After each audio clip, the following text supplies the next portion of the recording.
আল্লাহ তাআলা যৌবনকালে পূর্ণ শক্তি দেয়। তো এই পূর্ণ শক্তি শুধু এই বেডি সাউন্ডের লাগে এ কদ্দুর কাম? ছি ছি বেটা, পূর্ণ শক্তি যখন, তখন তুমি 8 ঘন্টা শুধু বুট বাদাম খাইলা।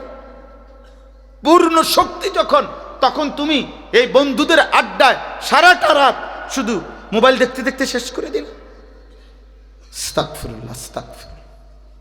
একটা ছেলে হইল বুঝছো, আমি কোনো নির্বাচনী ক্যাম্পেইন করতে আসি নাই, আমি কোনো মার্কার পক্ষ হয়ে আসি নাই বাবা, আমি নিজেও কোনো প্রার্থী না।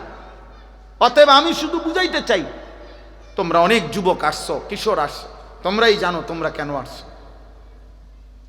যদি বলো আল্লাহর জন্য আসছি, যদি বলো হুজুর কোরআনের কথা শুনতে আসছি, তাইলে বাপ তোমরা বলো আজকে যারা এতগুলো ছেলে আসলা, কিন্তু এর মধ্যে অগণিত ছেলে আজকের মাগরিবের নামাজ পড়ো নাই, তাইলে তুমি কেন আসলা আব্বা? তুমি তো আল্লাহ চেনো না। তুমি কি শোনো নাই কোনোদিন মুসলমানের বাচ্চার উপরে নামাজ ফরজ? তোমার মা বলে নাই, তোমার বাবা বলে নাই, তোমার মক্তবের হুজুর বলে নাই, তোমার জুমার নামাজের বয়ানে ইমাম সাহেব শুনায় নাই, তোমারে কেউ আল্লাহ চিনায় নাই? এই সমাজে যেখানে চারিদিকে মসজিদ, চারিদিকে কম বেশি মাদ্রাসা আছে, প্রত্যেক পাড়ায় মহল্লায় এলাকায় গলিতে গলিতে আলেম ওলামা আছে, হাফেজে কোরআন আছে, ইমাম মুয়াজ্জিন আছে, তোমার বংশের কত লোক নামাজ পড়ে, এত নামাজের পরিবেশের ভিতরেও তুমি আল্লাহ চেনো না, তো তুমি নাফরমানদের জায়গায় গেলে কি করবা? যেখানে ডানে বামে যেখানে কেউ নাই ইমানদার, সেখানে শিরিকের অঞ্চলে, কুফরের অঞ্চলে, মুশরিকের কোনো এলাকায় যদি এই যুবক যায়, আপনি বলেন সে কি করবে? বুঝেন নাই কথাটা? যেখানে তার চারদিকে নামাজের পরিবেশ,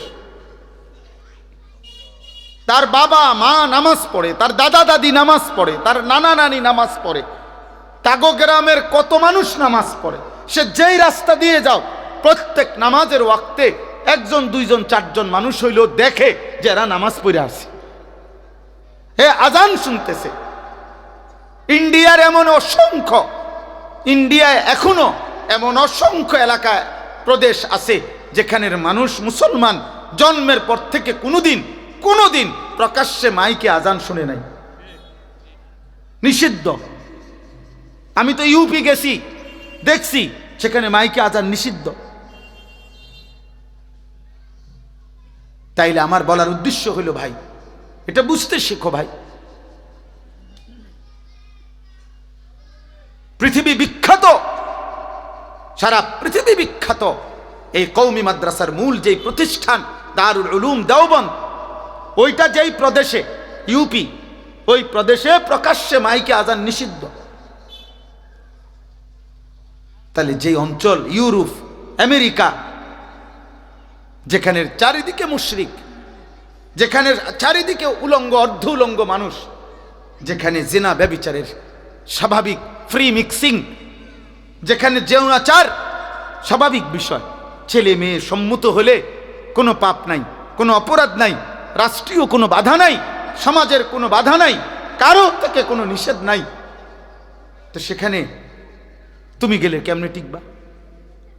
তোমার মাতৃভূমি চারিদিকে মুসলমান, এখানেই আশ্চর্য। মানে আমি অনেক চিন্তা করি, আমার অনেক ভাবনা এটা, এই 18, 16 বছর আর 20 বছরের ছেলে যেগুলো 1 ওয়াক্ত নামাজ পড়ে না, আমার কাছে মনে হয় মানে তার চাইতে বড় গাদ্দার মানুষ এটা।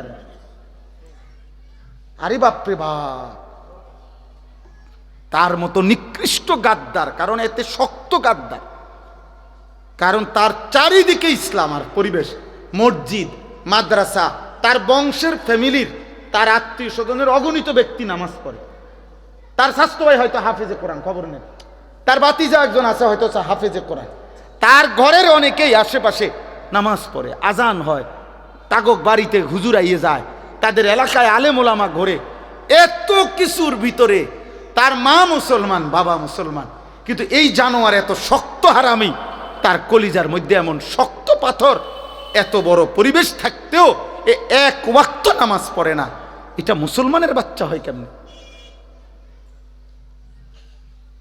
ছি ছি ছি ছি বেটা, ছি বেটা, থু বেটা তোদের কপালে বেটা। বেনামাজি তোদের কপালে থুতু মারলাম বেটা, থুতু তোর কপালে বেটা, থু মারলাম তোর কপালে বেটা, বদনসিব বেটা। আল্লাহ না চিনলে মানুষ হয় নাকি? আবার মালিক না চিনলে? আরে বেটা, মানুষ কৃতজ্ঞতা বোধ যার নাই, দুনিয়ার মানুষ পরিভাষার মধ্যে তাকে মানুষ বলে না। কেউ যদি এমন হয় যে আমি আজকে 30 বছর না, আজকে 5 বছর মিয়া আমনে সুখে দুঃখে আমি টাকা পয়সা দিয়ে গেছি, বিপদে আপদে টাকা দিছি, যখনই যা লাগে আমি আমনের দিছি, আজকে যখন 5 বছর পরে যদি আমনে আমার থেকে চোখ ফিরাই নেন, মৌলানা আপনার নাম কি বলে? জি, তো তো আমি কি বলবো তখন? রে তুই মানুষের বাচ্চা নি রে, তোর আজকে 5টা বছর ধরে আমি এত কিছু করলাম তোর লাগিয়া, আজ তুই চোখ ফিরে লেলি বেটা, মানুষ বলবে কি না এটা? তাহলে দুনিয়াতে বেটা কদ্দুর ভাত মাছ খাওয়াইয়া দুনিয়াতে কয়টা টাকা, হয়তো মাসে 2000 দিছে, আর কি তা শীতকালে একটা কম্বল কিনে দিছে, একটা জাম্পার কিনে দিছে, তার বউ বাচ্চার লেগে কদ্দুর বাজার সদাই করে দিছে। এতটুকুর কৃতজ্ঞতার কারণেও মানুষ যে কৃতজ্ঞতাটা চায়, আসমানওয়ালা যদি বলে বান্দা এত বড় আসমান দিলাম, জমিন দিলাম, এত বড় সৃষ্টি জগৎ দিয়ে 24 ঘন্টা আমি তোকে লালন পালন করে বিনিময়ে তুই বান্দা আমারে একটা সাজদা দেও না, তুই মানুষের বাচ্চা, তুই জানোয়ার না তো জানোয়ার কে তাইলে বেটা?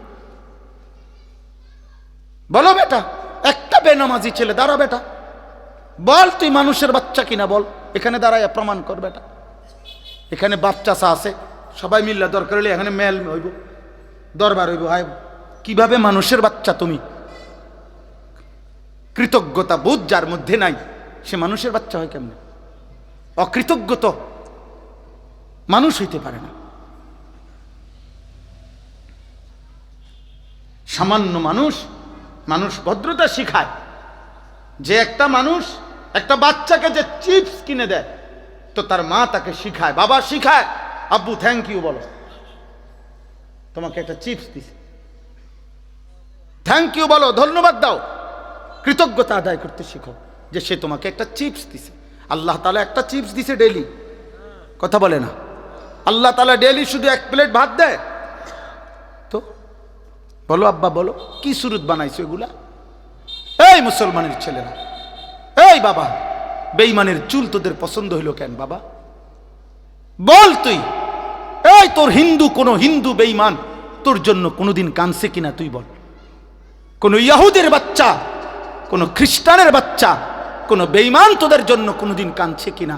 তোদের জন্য 23 বছর কাঁদছে যিনি, তিনি তো মদিনার বন্ধু রাসূলুল্লাহ সাল্লাল্লাহু আলাইহি সাল্লাম। তো যিনি 23 বছর কাঁদছেন, উনি এই চেহারা দেখবার জন্য কাঁদছেন? বলো, তোমার মা 9 মাস তোমার গর্ভে ধারণ করে এত যন্ত্রণা সয়েছেন এই তোমার এই সুরত দেখার জন্য? 2 বছর তোমারে দুধ পান করাইছেন এই সুরত দেখার জন্য? 1 ওয়াক্ত নামাজ পড়তা না, এই দৃশ্য দেখবে মা? কোন মাকে যদি বলে যে মা তোর ফুত এত নষ্ট হইল কেমনে, তোর ফুত এত বড় অসভ্য হইল কেমনে, 1 ওয়াক্ত নামাজ পড়ে না, আহা, সেই মা যদি একবার দীর্ঘশ্বাস ফেলে বলে ফেলে, ওই মা, ফুত তুই আমারে কি বেইজ্জতি করলি, বলেন?